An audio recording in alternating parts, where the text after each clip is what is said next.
Thinking about renovating your Whistler condo or townhome to turn it into the perfect mountain escape? You're definitely not alone. But before you start tearing out that dated fireplace or upgrading to heated bathroom floors, there's something you need to know. Not everything is fair game in Whistler. There are quite a few rules, and some of them might surprise you. And if you make the wrong move, even with the best intentions, it could cost you big in fines, delays, or even resale issues later on. Whether you already own a condo here or you're thinking about buying one, this video will walk you through exactly what you can and can't do when it comes to renovating in Whistler. My name is Dean Linnell. I'm a Whistler realtor who helps buyers and owners navigate the not so obvious stuff that makes owning property here different from anywhere else in Canada. And today I'm going to walk you through the 3 biggest things you need to know before renovating your Whistler property so you can avoid stress, wasted money, and costly surprises down the road. Let's start with the first thing you need to understand, which is the difference between interior and structural changes. In most cases, simple cosmetic updates like painting, replacing flooring, or swapping out appliances are totally fine. But once you start touching things like walls, windows, plumbing, or electrical, that's where things get tricky. In Whistler, most condos are part of a strata, and that strata is responsible for what's called common property. That often includes everything inside the walls, which means even small upgrades like recessed lighting or removing a non-load-bearing wall will likely require written approval from your strata council. I had a client last year from Vancouver who wanted to open up the galley kitchen in their townhome at Blackcomb by removing a wall. It looked totally doable, but when we looked deeper, we found out that wall actually had plumbing running through it for the unit above. And to top it off, they hadn't put in a renovation request to the Strata Council, thinking they could just knock down the wall without notifying anyone. Thankfully, we found that out long before demo day. They reworked the layout and also submitted a reno request with the Strata and filed for a building permit with the Resort Municipality of Whistler. This avoided what would have been a series of pretty expensive mistakes. So the takeaway here, always check with your strata before making changes, even if they're inside your own unit, and be sure to work with the Resort Municipality's building department for any needed permits. Next, let's talk about strata bylaws. Basically, it's the not-so-secret rule book for your building. Every condo building and townhome complex in Whistler has its own set of bylaws, and they can vary a lot more than you'd expect. Some stratas will allow things like in-floor heating or fireplace upgrades. Others will ban certain flooring types, especially if there's a concern about sound between the units. I've seen many cases where owners wanted to upgrade from carpet to white oak flooring or tile, only to find out that their strata prohibits any hard flooring unless extra soundproofing is installed. And sometimes the strata won't permit it at all, or maybe just in ground floor units where the sound can't travel to the units below. On top of that, many stratas limit when you can do the work. Some only allow renovations during certain months of the year, like the fall and spring shoulder seasons here in Whistler.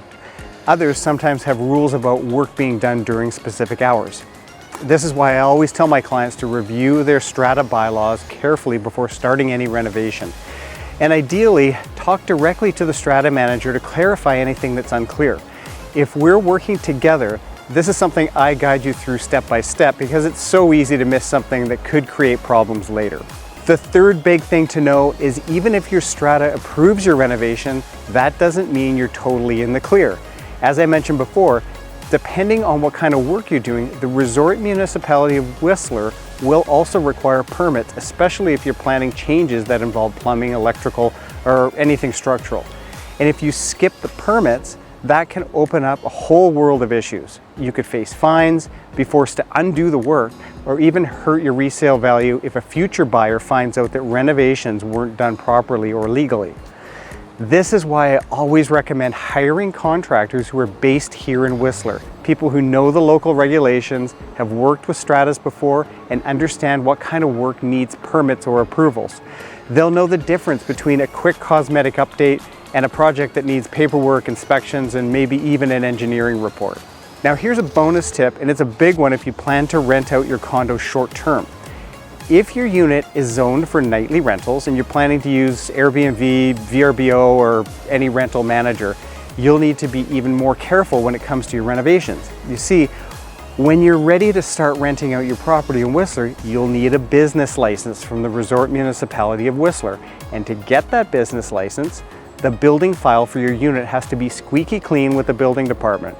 That means all final inspections completed and a final occupancy granted. If you did a renovation without permits and they find out, or if you did one with all the required permits but that final plumbing inspection hasn't been done yet and approved, they won't grant you the business license, which means you can't do any rentals.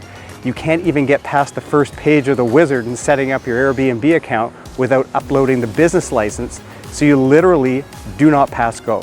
So let's do a quick recap before you grab that sledgehammer.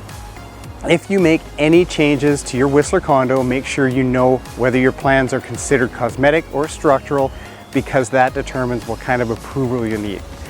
Take the time to read your Strata bylaws in detail. These documents often have rules about renovations that are easy to overlook, but they matter more than you think.